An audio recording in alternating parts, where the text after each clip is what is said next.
Hey, everyone! Today I'm going to show you how to write the perfect AI image prompt. Whether you're just starting out or looking to refine your skills, I've got some tips to help you get the best results. First up, be specific. Instead of saying a cat, try a fluffy white cat with blue eyes sitting on a red couch. The more details you provide, the better the AI can generate what you're imagining. Next, use descriptive language. Think about colors, textures, and even emotions. Instead of a tree, say a tall ancient oak tree with golden leaves swaying gently in the autumn breeze. See how much more vivid that is. Another tip is to include context. If you want a futuristic cityscape, mention elements like hovering cars or neon lights to give the AI a clear direction. Context helps in setting the scene and ensuring the AI understands the vibe you're going for. Don't forget to experiment. Try different combinations of words and phrases to see what works best.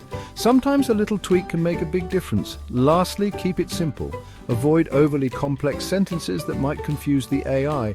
Clear and concise prompts often yield the best results. So, there you have it. Be specific, use descriptive language, provide context, experiment, and keep it simple. With these tips, you'll be crafting perfect AI image prompts in no time. Happy creating. Don't forget to like, subscribe, and hit the notification bell for more tips and tricks. See you in the next video.